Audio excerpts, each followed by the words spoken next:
에베소서 6장 1절에서 17절까지 매여 있는 것이 좋다라는 제목으로 은혜 나누겠습니다.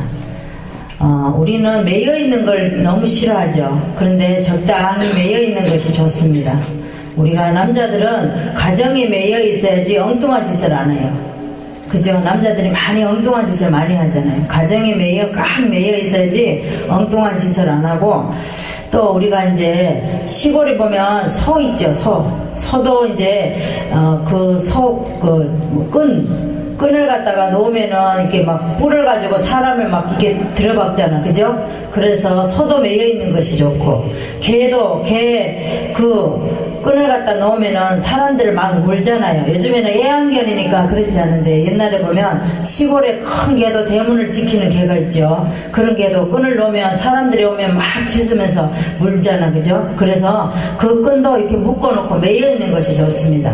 그래서 학생도 학칙에 매여 있는 것이 좋고, 군인은 군법에 매여 있는 것이 좋고, 그래서 우리가 어떤 것에 매여 있느냐에 따라서 우리가 상황이 달라지고 환경이 달라진다는 거예요. 근데 우리가 매여 있는 것은 너무 싫어하는 일이 많죠.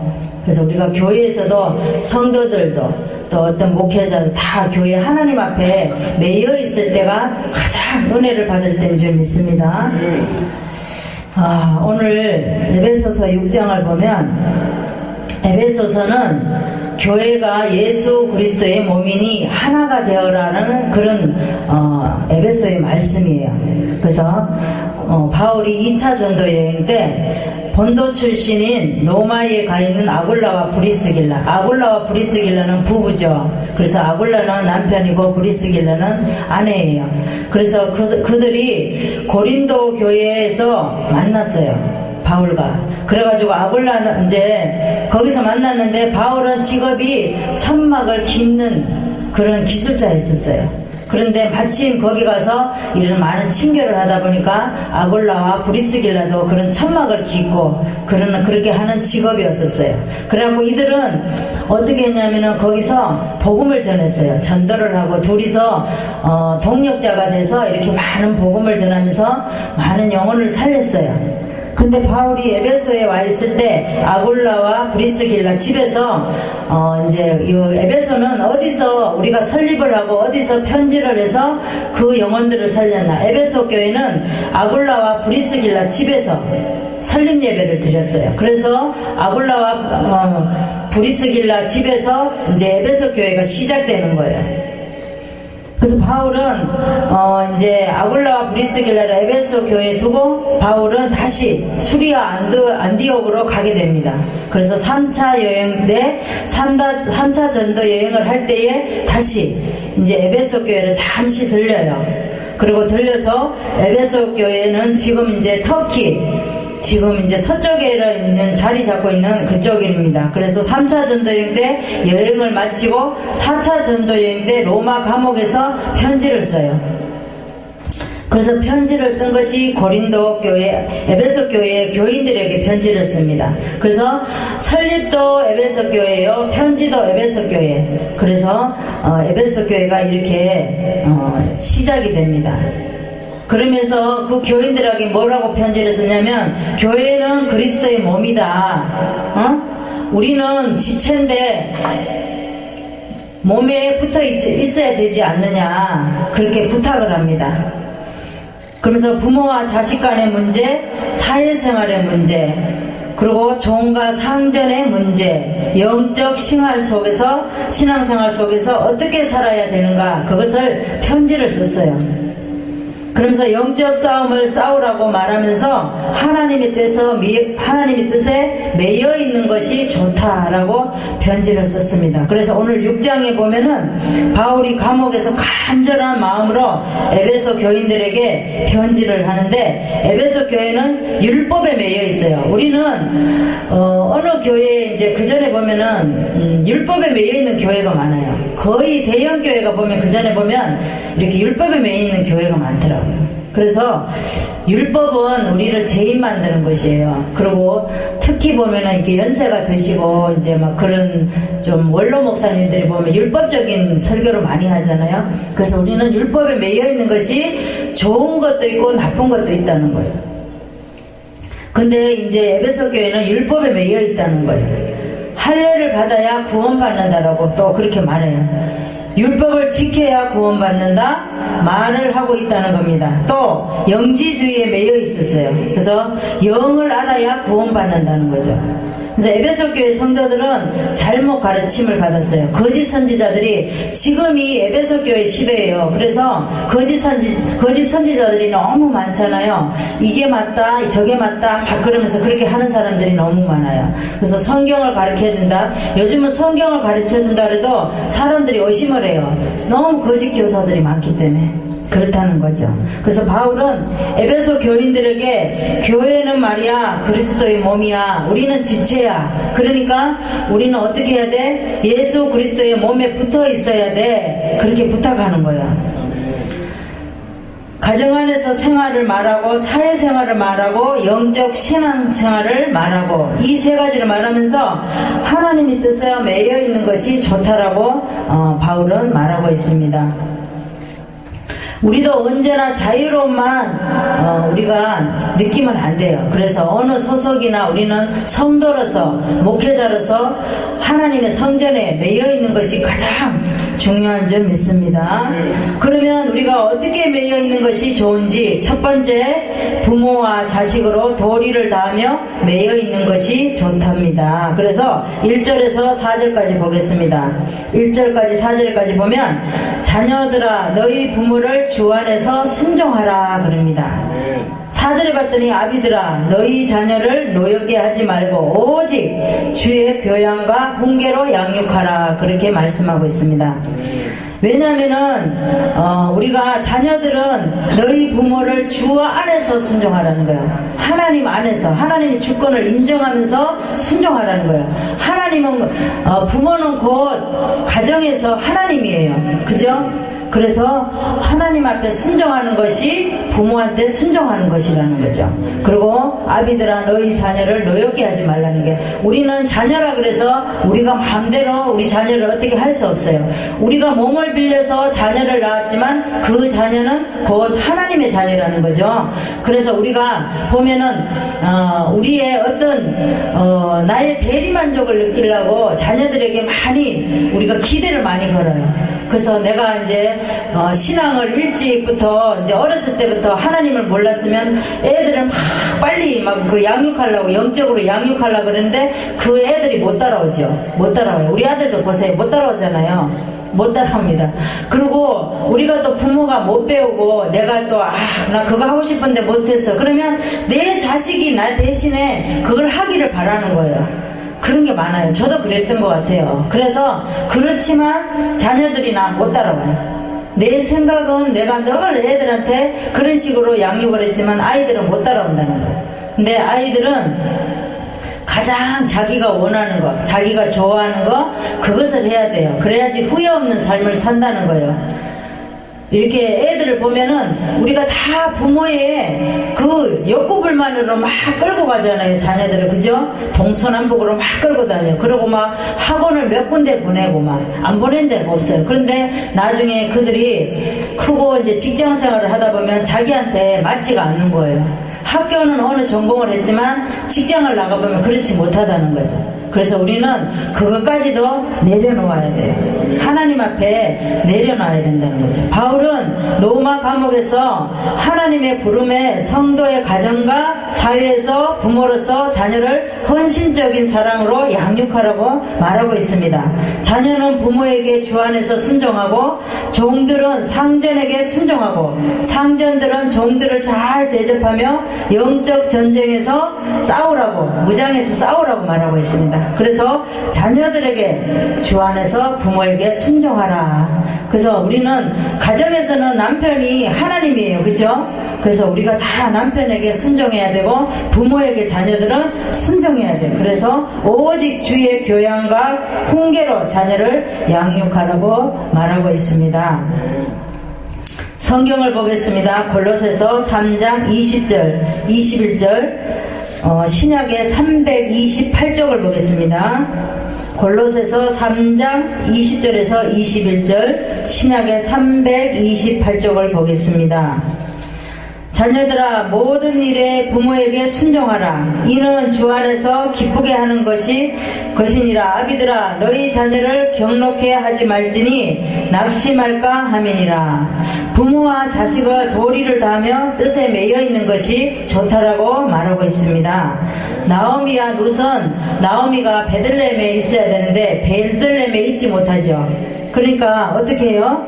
베들레헴에 있어야 되는데 있지 못하고 모압으로 가니까 갈 때는 남편과 두 아들과 갔지만 들어올 때는 남자들은 다 죽었어요. 근데 두 자부와 나오미만 남았죠. 여자들만 3명 남았어요. 근데 나들들이 다 죽었으니까 나오미가 자기 자부들 보고 너희들 고향으로 돌아가라. 돌아가서 너희들에게 맞는 젊은 남녀를 만나서 살아라 그래요. 그런데 둘째 며느리 오르바는 몇 번을 말하니까 자기 고향으로 갔어요. 근데 룻은 가지 않았어요. 어머니가 가는 곳에 나도 같이 간다고 그럽니다. 그러니까 나중에 어떻게 해요? 베들레헴에 돌아왔는데 그때가 마침 추수 때였었어요. 그러니까 추수 때였으니까 어떻게 해요? 또 곡식을 주어야지 먹고 살잖아요. 그러니까 곡식을 주스러 간 것이 보아스 밭이었었어요. 그러니까 보아스는 이미도 룻에 대해서 많은 소식을 들었어요. 부모에게 그렇게 헌신하는 여인이 있다더라 그렇게 들었어요. 그러니까 룻이 가니까 하인들에게 줌에서 막 빼서 좀 빼놓으라고 룻이 주워가게 그럽니다. 그래서 그것을 이삭을 주워와서 집에 와서 타작을 해서 나오미와 먹고 그랬는데 나중에 어떻게 해요? 보아스가 룻의 남편이 되잖아요. 나오미는 시어머니지만 나중에 중매를 쓰게 되죠. 보아스와 룻을 중매를 쓰게 됩니다. 그래서 나중에 보면 다윗의 증조모가 됩니다. 우리도 부모는 부모로서 자식은 자식으로서 도리를 다하며 매여 있는 것이 좋은 줄 생각해야 될 줄 믿습니다. 우리가 어떻게 매여 있는 것이 좋은지 두 번째 말씀을 보겠습니다. 종과 상전으로서 책임을 다하며 매여 있는 것이 좋습니다. 5절에서 9절까지 말씀을 보겠습니다. 종들아 두려워하고 떨며 성실한 마음으로 육체의 상전에게 순종하기를 그리스도께 하듯하여 눈가림만 하여 사람을 기쁘게 하는 자처럼 하지 말고 그리스도의 종들처럼 마음으로 하나님의 뜻을 다하라는 거죠. 그러면서 단 마음으로 섬기기를 주께 하듯 하고 사람들에게 하듯 하지 말라. 이는 각 사람이 무슨 선을 행하든지 종이나 자유하는 자나 주에게 그대로 받은 줄을 알미니라. 상전들아 너희도 저희에게 이와 같이 하고 공가를 그치라. 저희가 너희의 상전이 하늘에 계시고 그에게는 외모로 사람을 취하는 일이 없는 줄 너희가 알미니라 그럽니다. 그러니까 우리가 종들이죠. 그래서 상전들 할 때에 순종하라는 거예요. 그리스도에게 하듯 하라는 거죠. 그래서 우리가 종이고 상전이 있어요. 그러면 상전의 위에는 하나님이 그죠? 그리스도예요. 그래서 그리스도에게 하듯 하라는 거예요. 그래서 우리가 이제 상전들아 너희 9절에 보면 상전들아 너희도 저희에게 이와 같이 하고 공가를 그치지 말라는 거예요. 공가를 그치라는 거예요. 왜냐면 상전이라 그래서 정들에게 사기치지 말라는 거예요. 그죠? 일은 막 10시간 시켜놓고 5시간 그 임금만 주면 안 되잖아요. 그렇게 하면 안 된다는 거예요. 그러니까 10시간을 일을 시켰으면 10시간에 대가를 해주라는 거죠. 그래서 사기치지 말라는 거예요. 근데 상전들이 보면 지금은 이제 그런 일이 많이 하는데 예전에 이제 사극이나 그런 걸 보면 그렇게 많이 하잖아요. 그러니까 상전이라도 네 상전 위에 또 예수 그리스도가 있다. 그러니 상전이 네가 끝이 아니라는 거죠. 그래서 우리에게는 우리가 지금은 종이 없지만 우리가 하나님의 종이잖아요. 다 우리는 하나님의 종이기 때문에 우리가 상전이 될 수도 있다는 거예요. 우리가 상전이고 종이라는 거예요. 그래서 하나님은 종들은 하나님을 바라보고 성실함과 순종함으로 그리스도의 종들처럼 상전에게 순종하고 상전들은 고용인에게 공가를 그치고 하늘의 상전 되시는 하나님을 기억하고 종들을 잘 대접하라는 거예요. 그러니까 우리가 종들이라 그래서 막 하면 안 되잖아요. 그죠? 섬김을 해. 그러니까 지금은 섬김의 시대예요. 우리가 많은 이제 목회자들이 있지만 목회자들이 기성세대 목사님들은 섬김을 받았지만 지금은 그렇지 못하다는 거예요. 지금은 이제 많은 성도를 섬길 때예요. 그래서 우리는 종과 상전으로서 책임을 다하며 매여 있는 것이 좋습니다. 성경을 보겠습니다. 골로새서 3장 22절에서 24절 말씀을 보겠습니다. 신약의 328쪽을 보겠습니다. 아까 봤던 데죠. 그래서 328쪽을 보겠습니다. 종들아 모든 일에 육신의 상전들에게 순종하되 사람을 기쁘게 하는 자와 같이 눈가림만 하지 말고 오직 주를 두려워하여 성실한 마음으로 하라. 무슨 일을 하든지 마음을 다하여 주께 하듯 하고 사람에게 하듯 하지 말라. 이는 유업의 상을 주께 받은 줄 알미니 너희는 주 그리스도의 섬기느니라 그랬습니다. 그래서 종은 눈가림만 하지 말고 성실한 마음으로 주께 하듯 하라는 거예요. 그래서 이런 책임을 다하라는 거죠. 눈가림만 하지 말고 성실한 마음으로 주께 하듯 하고 이는 유업의 상을 주께 받은 줄 알미니라 그랬습니다. 우리도 이렇게 많은 이렇게 종들이지만 특별히 우리를 뽑아주시고 고르고 택하셔서 우리가 이 자리에서 예배드리고 하나님을 알잖아. 그죠? 그래서 많은 우리 백성들이지만 다 하나님의 백성이지만 그들 중에서도 우리가 예수 믿는 사람들은 특별하다는 거죠. 그래서 종들로서 상전들로서 그래서 종과 상전으로 책임을 다하여 매여 있는 그런 저와 여러분 되시기를 바랍니다. 모세와 여호수아가 있습니다. 여호수아는 모세의 시종이었습니다. 근데 여호수아는 모세를 40년 동안 모셨어요. 섬겼어요. 그런데 나중에 보면 모세가 여호수아를 이제 안수해주고 나중에 보면은 여호수아가 이제 후계자로 모세의 후계자로 나가게 되죠. 그래서 많은 이제 일들을 하게 됩니다. 그런 것 같이 모세와 여호수아가 이제 하나님 앞에 종과 상전으로 책임을 다한 것 같이 우리도 모세와 여호수아 같이 그런 종과 상전의 의무를 다해야 될 줄 믿습니다. 우리가 어떻게 매여 있는 것이 좋은지 세 번째 말씀을 보겠습니다. 영적 싸움하는데 최선을 다하며 매여 있는 것이 좋습니다. 11절에서 12절 말씀을 보겠습니다. 마귀의 계계를 능히 대적하기 위하여 하나님의 전신갑주를 입으라. 우리의 씨름은 혈과 육에 대한 것이 아니요 정사와 건세와 이 어둠의 세상 주관자들과 하늘에 있는 악의 영들에게 대함이니라 그랬습니다. 그래서 우리는 13절에 보면은 그러므로 하나님의 전신갑주를 취하라 그랬어요. 악한 날에 너희가 능히 대적하고 모든 일을 행한 후에 서기 위함이라. 그러니까 우리가 이제 에베소 교회에서 마귀들이 시험할 때에 넘어가지 말라는 거예요. 전신갑주를 통해서 이겨야 한다고 바울은 말하고 있습니다. 그래서 우리가 무장하라는 거죠. 14절에 봤더니 진리로 너희 띠를 띠고 그랬어요. 그러니까 우리는 준비를 철저히 해서 우리가 기도하면 허리에 띠를 이렇게 띄우면 더 기도도 더 잘 되죠. 목소리도 더 잘 나오고 힘도 덜 들어요. 그런 것 같이 우리가 기도할 때 영적 전쟁을 할 때 허리 띠를 먼저 띠라는 거예요.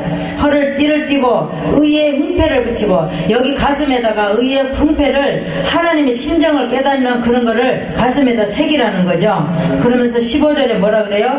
복음을 예비한 것으로 신을 신고 그랬어요. 그러니까 우리는 신을 신어야 돼요. 우리는 복음의 신을 신어야 되는데 우리는 옛날에 신 신는 거 그런 거 다 필요 없어요. 옛날에 신었던 신은 다 벗어버리고 복음의 신을 신고 주님의 의도함에 따라가야 된다는 거죠. 그래서 믿음의 방패를 가지고 믿음의 방패는 마귀들이 나오면 막는 거예요. 마귀들이 우리를 넘어뜨리려고 하면 우리가 방패로 착 이렇게 막는 거. 그래서 막아야 될 준비를 해야 된다는 거죠. 그래서 하전을 소멸하고, 하전은 불화살을 이제 우리가 방패를 가질 때 불화살을 이렇게 쏘면 우리가 방패를 막아야 되잖아요. 그러니까 불화살을 쏘는 것은 마귀들이 우리를 방해한다는 거죠. 그래서 방해를 할 때에 우리가 큰 방패, 작은 방패로 이렇게 막아야 된다는 겁니다. 그래서 내 생각이 없는 사람이 우리가 내려놓는 사람이에요. 그래서 말씀을 가지고 하나님의 심정을 알아야 됩니다. 종들은 하나님을 바라보고 성실함과 순종함으로 그리스도의 종들처럼 성전에서 순종하고, 상전들은 고용인에게 공갈을 그치고 하늘의 상전 되시는 하나님을 기억하고 종들을 대접하라고 말하고 있습니다. 지금의 우리 모습이 그렇죠. 우리 모습이 그렇다는 거예요. 그래서 우리는 항상 하나님의 우리가 이제 신앙생활 하는데 영적 전쟁에서 우리는 항상 허리띠를 띠고 또 구원의 투구를 쓰고, 항상 구원의 투구로 하나님을 생각해야 되죠. 그죠? 생각하고 항상 긍정적인 생각으로 마귀가 언제 침입할지 몰라요. 그래서 침입할 때 우리는 작은 방패, 큰 방패로 항상 막을 준비를 해야 된다는 거죠. 예수의 피로 막아야 돼요. 그래서 영적 싸움할 때 이겨야 돼요. 최선을 다해서 이겨야 되죠. 그래서 우리도 영적 싸움하는데 최선을 다하며 하나님의 뜻에 매여있는 저와 여러분 되시기를 바랍니다. 성경을 보겠습니다. 디모데전서 1장 18절에서 19절의 말씀을 보겠습니다. 신약의 338쪽을 보겠습니다. 디모데전서 1장 18절에서 19절, 신약의 338쪽을 보겠습니다. 아들 디모데야, 내가 내게 이 경계로서 명하노니 전에 너를 지도한 예언을 따라 그것들을 선한 싸움을 싸우며 믿음과 착한 양심을 가지라. 어떤 이들이 이 양심을 버렸고 그 믿음에 관하여는 파선하였느니라. 그럽니다. 그러니까 선한 싸움을 싸워야 하며 믿음과 착한 양심을 가지라는 거예요. 그래야지만이 우리가, 어떤 이들이 이 양심을 버렸고, 그래서 어떤 사람이 양심을 버렸어요? 그 후에 나오는 말씀을 보면 후메네오와 알렉산더가 그 양심을 버렸어요. 그죠? 이들은 조심하라는 거예요. 그래서 우리도 이렇게 선한 싸움을 싸우며 믿음의 착한 양심을 가지며 그런 저와 여러분 되시기를 바랍니다. 다윗과 요나단이 있습니다. 요나단은 사울의 아들이지만 늘 다윗의 동력했어요. 동무였어요. 그죠? 그런데 사울왕이 다윗을 죽이려고 했어요. 근데 요나단은 그렇게 하지 말라고, 아버지 왕에게 얼마나 선한 사람인데 그렇게 하느냐고 그랬죠. 근데 사울은 끝내 다윗을 못 믿어요. 그러니까는 다윗을 쏴라 그랬어요. 그런데 종들하고 요나단이 이렇게 입을 맞췄어요. 맞춰가지고 만약에 왕이 말이야 화살을 쏘라고 그러면 다른 데를 이렇게 쏘라고 그랬어요. 그래가지고 다윗을 쏘라 그랬을 때 종들이 활을 다윗의 머리 위로 지나가게 만들었어요. 그래서 요나단은 늘 다윗을 돕는 동력자요 동무였습니다. 그래서 다윗의 가슴에는 늘 요나단이 있었어요. 요나단을 위하여 그러잖아요. 그래서 그 아들을 또 이렇게 나중에 다윗의 밥상에서 밥도 같이 먹고 그렇게 한다는 거예요. 우리도 부모잖아요. 부모가 밑거름으로 잘 해야지만이 우리 후손들이 그런 대접을 받을 수 있다는 거예요. 그래서 다윗은 늘 요나단이 자기 일인 양 다윗을 도망가게 하고 몇 번을 그렇게 도망을 시켜줬습니다. 왕에게서 벗어나게 하려고. 그렇지만 요나단이 죽으니까 할 노래를 불렀어요. 왜냐하면 요나단과 사울은 부자지간이잖아요. 그래서 그들은 베냐민 지파이기 때문에 할을 이렇게 쌓는 자들이었어요. 그래서 할 노래를 불렀다 그랬습니다. 그래서 우리가 시편을 보면 할 노래로 시를 많이 쓴 제목이 많습니다. 그래서 우리도 신앙생활하면서 영적 싸움을 하는데 최선을 다하며 매여 있는 것이 나쁜 것 같지만 좋은 것임을 우리는 알아야 됩니다. 그래서 하나님께서 하시고자 하시는 일에 우리는 쓰임받는 그런 저와 여러분 되시기를 바랍니다. 말씀을 정리하겠습니다. 부모와 자식으로 도리를 다해서 매여 있는 것이 좋으며 또 종과 상전으로서 책임을 다하여서 매여 있는 것이 좋고 영적 싸움하는데 최선을 다하며 매여 있는 것이 좋은 것을 알고 하나님께 기쁨이 되고 영광이 되는 저와 여러분 되시기를 바랍니다. 기도하겠습니다.